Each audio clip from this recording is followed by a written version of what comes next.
Bonjour à tous et bienvenue dans cette nouvelle série de vidéos qui vont prendre pour thème un framework Vue.js qui s'appelle Quasar. Quasar, c'est une découverte que j'ai fait il n'y a pas très longtemps. C'est un framework qui m'a énormément aidé à augmenter la rapidité de mise en production de certains projets, puisque il est déjà configuré sur tout un ensemble de choses, et il y a beaucoup de composants qui sont déjà prévus out of the box, des composants qui sont réellement beaux, réellement faciles à utiliser, et donc on va faire un petit tour du propriétaire, et on va installer un nouveau projet Quasar et voir comment ça fonctionne. Alors, en premier lieu, avant d'installer Quasar, on va installer son CLI, parce qu'il est prévu, enfin il est shipped avec un CLI. Et pour ce faire, nous allons faire un npm install -g @quasar/cli. Alors, moi, je vais pas le faire, puisque, bien évidemment, le CLI est déjà installé chez moi. Quand vous avez fini de télécharger, vous avez juste à taper Quasar, et vous allez pouvoir avoir accès aux commandes du CLI. La commande qui nous intéresse le plus est create, que voici. Donc on va aller dans le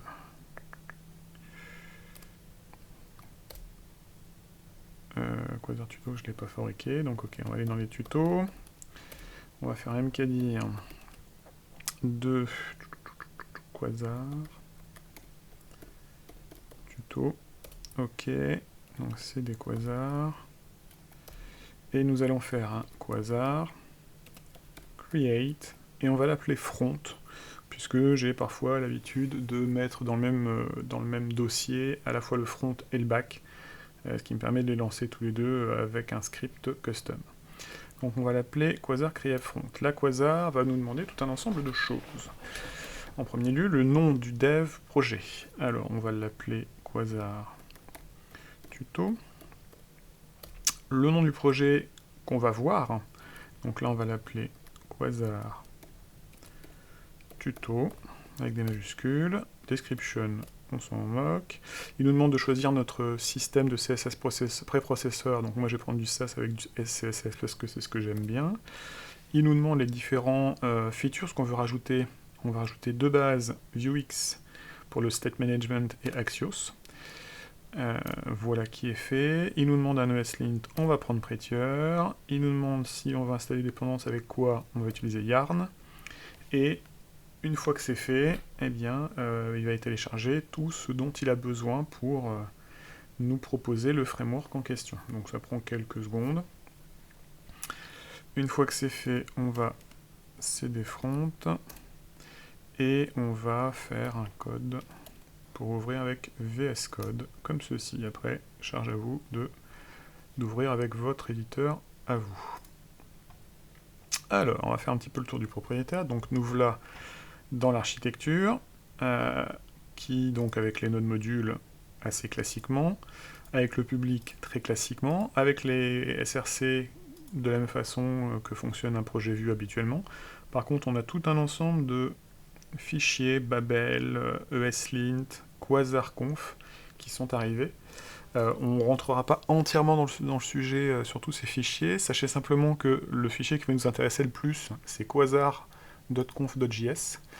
Ce fichier est très intéressant parce qu'en fait, il va centraliser une bonne partie de toute la configuration de notre application, plutôt que d'avoir des fichiers pour chacun des petits morceaux qu'on a. Eh bien, toute la configuration se fait par le biais de ce fichier, ce qui est très intéressant. Il est très bien commenté. On reviendra sur la documentation de Quasar, qui est plutôt bien faite malgré tout. Pas forcément toujours à jour, mais elle est de bonne qualité avec des exemples de code. Vous allez voir, c'est plutôt agréable. Donc on reviendra plus précisément sur ce fichier, mais sachez que c'est sur celui-là qu'on fera le plus de travail. Et une fois que c'est fait, je vais me créer un nouveau fichier. On va lancer le projet en question. Donc c'est des tutos, Quasar. Ok. C'est des front. Et là on va faire un npx quasardev. Donc là il build. Ça pareil, ça met quelques secondes, mais c'est plutôt rapide. Et à ce moment-là, on peut accéder hop, ici, en localhost 8080, à notre projet Quasar, qui est déjà, ma foi, assez fonctionnel. On voit qu'il y a déjà des petites choses un peu sympas, ça par exemple. Et je vais rapidement faire un petit tour dans Quasar pour vous montrer un petit peu tout le potentiel que ça a. On va juste faire ça sur un composant fourni par défaut, et vous allez voir à quel point ça peut aller vite. Donc on a besoin de cette page-là. On va s'occuper de ça, ici, avec le Quasar et l'image Quasar. Et pour ce faire, c'est dans Source, Pages et Index. Donc nous voilà avec la fameuse image. On va mettre un petit H1 pour être sûr qu'on est bien dedans. Premier tour de chauffe. Vous allez voir, c'est plutôt sympa. On va voir si j'ai bien update la chose. Premier tour de chauffe, très bien. On va commencer avec les composants qui sont fournis avec Quasar, en fait, ont tous la même nomenclature. C'est-à-dire qu'on va commencer par un Q minuscule, et après le nom du composant. Comme vous le voyez, moi j'ai déjà installé des petites options qui me permettent d'avoir accès directement aux différentes options disponibles. Comme vous voyez, il y en a quand même un bon paquet. Il y a des hashtags bars, des banners, des bars, etc., des inputs, des buttons. On va d'ailleurs commencer avec un button, par exemple. Tac. Voilà notre button. Alors, dans notre button, qu'est-ce qu'on veut? On va voir que tout fonctionne avec des props, enfin des paramètres qu'on peut mettre à notre composant. On va dire par exemple que notre composant, enfin en tout cas notre bouton, il va être, laissez-moi réfléchir, on va dire color. Color, on va lui donner une couleur purple. On retourne sur... Hop. Là, d'un seul coup, on a un bouton, comme vous le voyez, qui a déjà... Ah, attendez, j'ai enlevé le premier tour de chauffe, parce qu'en fait ça sert à rien. Tac. Ok. Donc vous le voyez, on a déjà un bouton, il n'y a rien dedans, mais il y a déjà un CSS qui est prévu, c'est-à-dire sur le hover, on change légèrement la couleur. C'est out of the box, j'ai rien changé là-dessus, j'ai juste dit que je voulais quelque chose qui soit de couleur purple. Très bien. Qu'est-ce qu'on peut faire d'autre? Attendez, ça aussi je vais réorganiser, parce que ça risque d'être un peu pénible. Qu'est-ce qu'on veut d'autre? On veut que, par exemple, ce bouton, il a un peu de style différent, et on va lui donner un paramètre qui s'appelle push. Push, qu'est-ce que ça fait? Eh bien, vous rajoutez un shadow dessus, et quand vous appuyez dessus, eh bien, il descend, il y a un autre CSS qui a été appliqué par défaut.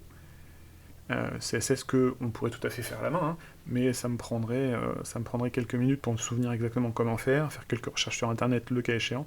Là, c'est fourni avec un simple mot. Qu'est-ce qu'on a d'autre? On peut rajouter, par exemple, un icône. Un icône, et on va prendre un icône de, on va dire, flag. Les icônes sont utilisées par défaut dans Material UI. Donc c'est les icônes de Material UI auxquelles on a accès nativement. On n'a pas besoin de les importer, ça fait partie directement de ce que nous propose Quasar pour ça. Donc si on retourne, hop, on a notre icône. On peut aussi décider que notre bouton il est rond. Tiens, pourquoi il n'est pas rond? Qu'est-ce que je n'ai pas bien écrit? Si, rounded. Push, icône. Ah non, c'est pas rounded, c'est rond. Round, pardon. Round, et d'un seul coup, paf, notre icône, il est bien tout rond. Qu'est-ce qu'on peut faire? On peut dire que... on peut changer sa taille. Donc la taille, il y a des helpers qui sont déjà prévus d'origine. On va dire size égale. Donc on a XS pour extra small, on a SM pour small, on a MD pour medium, LG pour large et XL pour extra large. On va le mettre en extra large pour voir. Mon bouton a changé de taille. Qu'est-ce qu'on peut lui dire? On peut lui dire... On peut utiliser... Ah, vous allez voir, c'est quelque chose d'assez fou. naturellement.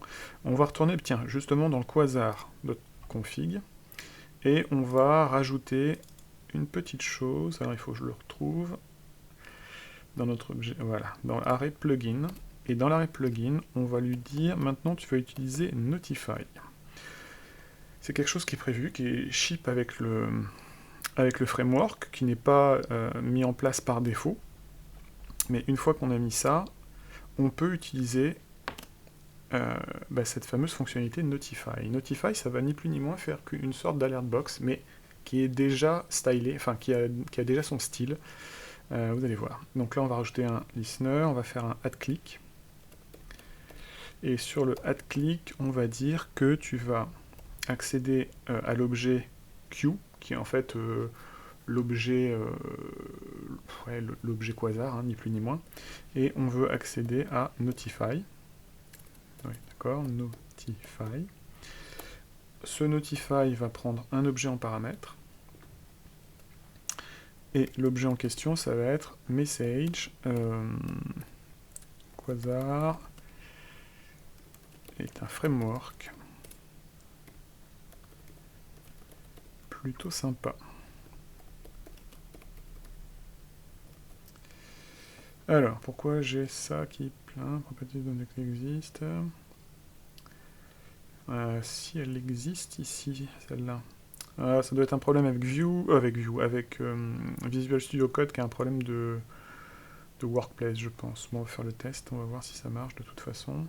Donc, normalement, si je fais un clic, hop, on a un petit Notify qui apparaît, qui est déjà stylé, qui arrive par le bas, et qui disparaît au bout d'un certain temps. Ce comportement-là est bien évidemment configurable. C'est-à-dire que si on lui dit que on veut une icône, par exemple, et cette icône, qu'est-ce que ça pourrait être? Ben encore un flag, tiens. Eh bien, on va avoir le droit à notre petit flag. On peut mettre une couleur. La couleur, simple code toujours, la couleur, on va dire que c'est green, parce que c'est cool. Et Quasar est un framework plutôt sympa.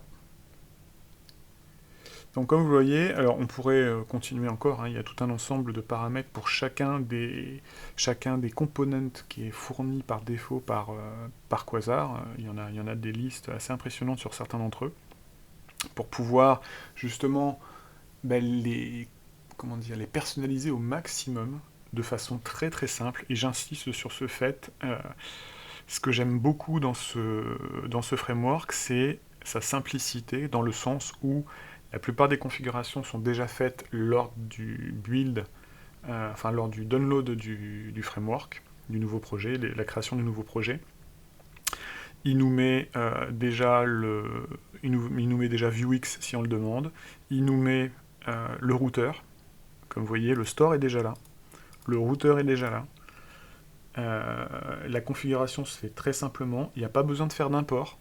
Tous les composants q/quelque chose sont directement importés, on n'a pas besoin de les importer là.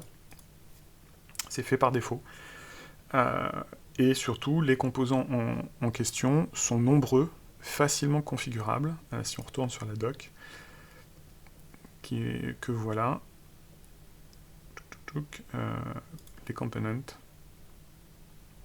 On va regarder sur les boutons par exemple. Comme vous le voyez, au niveau des boutons, il y a 33 props. On a des slots possibles, des events et des méthodes qui sont directement ship avec. On a, comme vous voyez, des boutons qui sont déjà existants avec des couleurs qui sont existantes. Comme vous voyez, on a des couleurs white, amber, etc.